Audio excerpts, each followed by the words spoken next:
The biggest night in fashion is finally here. And yes, we are talking about the Met Gala. Next Monday, the biggest names in Hollywood will attend this year's event and fundraiser. And the theme this year is Superfine, Tailoring Black Style, and explores the history of black style and dandyism. So what exactly is a dandy? Aria Hughes, editor-in-chief of Complex, sat down with experts of the dandy style and concept to learn more. Take a look. I feel like there's two types of dandies. There's the ascot dandy, and there's the sweatsuit dandy. Okay. Well, no, this is a great point. This is a great point. No. He's not being disrespectful. Yeah, it's a great point because that's what hip hop ushered in. Yeah. That was such a good interview. Joining us now to break down all things Met Gala is Aria Hughes. Welcome. Thank you, Cindy. Hi. Hi. You look beautiful, by the way. Thank you. So what's the cultural significance of this year's theme as it pertains to Black identity and style? I first want to start by acknowledging Monica L. Miller, who wrote the book Slaves to Fashion, which in many ways is the source material for this exhibit and the gala. But it's incredibly significant because this is the first time in the Met's history that they are centering Black identity and Black designers. So that acknowledgement from that institution is huge. And I think as we face a lot of Black history being erased, this is just kind of like combating that. So, you know, in many ways, Black designers are getting the same treatment as their white peers whose work is preserved in museums, so they'll have the same chance. And I think just from a mass level with the gala, now people are understanding the influence of Black identity on fashion. So, you know, they were talking about dandyism, and I learned so much from that interview you did. So what is dandyism, and what makes a person a dandy?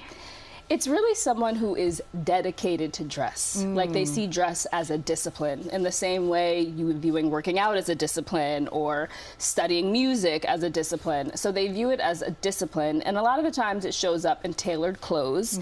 But I think from that clip that we showed, it's not only people who wear suits, it's become more casual, and I think just more free and fluid, with Dapper Dan saying there's the ascot dandy who's dedicated to menswear, and then there's the sweatsuit dandy who has a more casual interpretation, and that's been influenced by hip hop.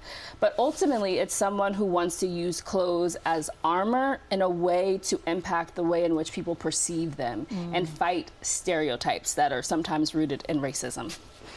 What looks can we expect to see at on the red carpet this year? Yeah, so the theme is tailored for you, and I think they made the theme broad on purpose. We're going to see a lot of suits. Okay. I think in all shapes, sizes, colors. I tried to represent in my way with what I'm wearing. But yeah, a lot of tailored pieces, but I think designers are going to play in different ways, and then hopefully layer in some storytelling. I hope to see some archival pieces from Black designers like a Patrick Kelly or a Willie Smith. So I'm really hoping that people have fun with it. Through your reporting, you spoke with key leaders who embody the dandy style. So who are some designers that are really pushing the needle in dandyism today? I want to talk about Grace Wells Bonner. She is a British designer, and her work has been about the study of Black male identity and then reflecting that through fashion in a very modern but historical way. So I think she's a current day designer who really embodies Black dandyism, and I'm sure we'll see her in some capacity on the red carpet. I don't know, we don't know who's going to officially be there at the gala's big secret, but who are you hoping to see this year? Who are you excited about that might be stepping the steps? I really want to see Andre 3000. You know, I think that he's been someone who has used dress in such a powerful way, and sometimes it's incredibly rebellious and fun, sometimes it's very conservative. I also think it's important to have a Southern lens. He's from Atlanta, so I think him bringing that to the red carpet will be incredibly important. And there's also another rapper who's older, but his name is Slick Rick, and he was one person we weren't able to talk about in the Please Explain episode, but he is he's originally born in Britain, moved to the Bronx, Jamaican, so he has this kind of like British sartorial flair that he's mixed with the Bronx and hip hop, and he's influenced a lot of like key style tenets in hip hop, so I hope that he's there too.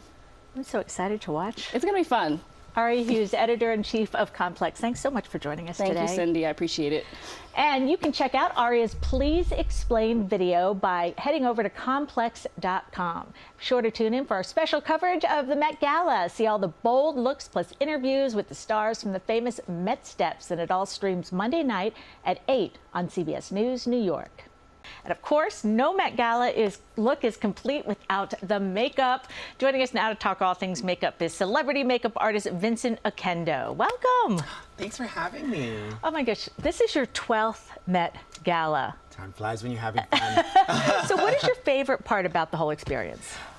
My favorite part is collaborating with with my talent, the people that I'm creating the look on, because it can be sort of a high energy, high nerves situation, and so like I really lean into the collaboration because I want them to feel like they're really a part of it.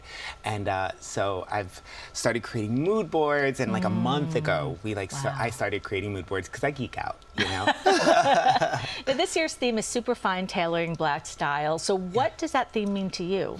Well, I grew up in Jamaica, Queens, and so like I grew up in urban style, and you know, being Afro-Latino, when I think of tailoring black style, I just think of like those crisp suits and that like really cool like Big Daddy Kane, like, you know, hip hop energy, and that's for me, it's the pinnacle of style, you know.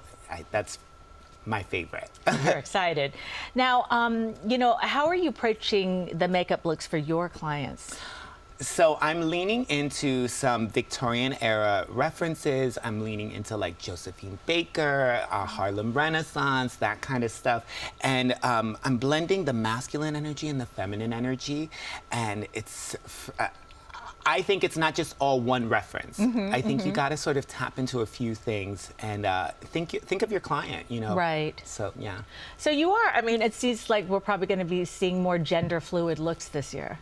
Oh, yeah. I think we're going to see a lot of challenging the beauty standard in terms of what is masculine, what is considered masculine, and what is considered feminine. And I think we're going to see, like, for instance, Pamela Anderson has been doing it recently on these red carpets. She's been doing like that no makeup look, and we've seen it with Alicia Keys, and I just think it's exciting. Yeah. And how about, you know, this year celebrating Black designers? Who are some of the designers you're most excited about? Oh, Olivier Rousteing. I think he's doing some really cool stuff. Christian Siriano, he's a friend, and I do his runway show, and he's been putting men on the runway, and like that look he did on Billy Porter with like the tux and the ball gown, that's what I want to see, honey.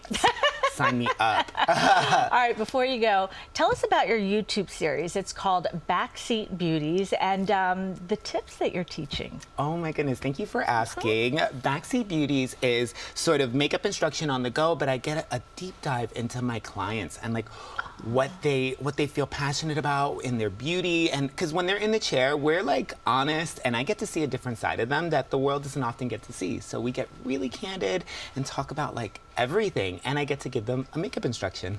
I'm so excited. I'm gonna go turn it on. Thank you so much for being with us. We really appreciate it. Oh, and have fun. And joining us now to talk about the looks we can expect to see is celebrity stylist Alexandra Mandelkorn. Welcome. Thank you so much. I'm so happy to be here. Now you're a pro. I mean, this is your 6th Met Gala. What's your favorite part about the whole event? Oh my gosh. I mean, it's really the one night that we really get to dive deep into fashion and go big.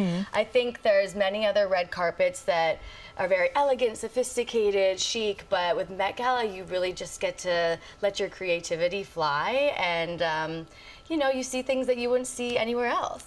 And this year's theme, Superfine, Tailoring Black Style. What does that theme mean to you? You know, to me, this theme is so rooted in Black creativity, of course, right? So it was so fun to get to explore, you know, what that means to different clients and different Black creatives that we got to work with. So yeah, I just think like exploring all the different elements of what Black creativity and tailoring has been, will be, and yeah, I'm excited to see what people show up in. And how are you approaching this year's theme with your clients? You know, we have a wide range. Between my two clients, it's really cool because I think we get to show kind of the two sides of there's many sides, but two of the sides that you can interpret dandyism. On one hand, you know, we have more a maximalist approach, like all the little details thought of head to toe. And then on another side, we have like a more minimalist, you know, really focused on the silhouette and then adding a few of the dandy details. So yeah, just a wide range. And what looks are you, thinking you're going to be seeing on the red carpet? I think there's going to be a lot of, hybrid suiting, a lot of details that we see on traditional tailoring, lapels, cuffs, buttons, pocket watches, all of these types of things. And I think color and print and just, that really flamboyant side of dandyism. Now, with the theme celebrating Black designers, who are some of the designers that are really pushing the needle with dandyism? Well, one of my favorite Black designers is Sergio Hudson. And I think that every collection, every season, he is bringing some sort of element of tailoring and dandyism into his work. And he's someone that I'm a huge fan of, have collaborated with several times, and just always love what he does.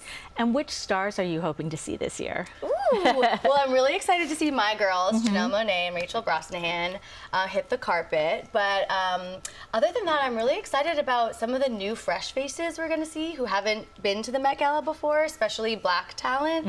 I'm really excited to see Doechii. I think this is her first of Met Gala, so that will be great. And then, of course, the Rihanna, Zendaya, Coleman Domingo. Yeah, like I think it's going to be a really good year. I know, we can't wait to watch. Celebrity stylist Alexandra Mandelkorn, thank you so much for being with us. Thank really you. appreciate it. Yeah. And be sure to tune in for our special coverage of the Met Gala. See all the bold looks, plus interviews with the stars from the famous Met Steps. All streams Monday night at 8 on CBS News New York.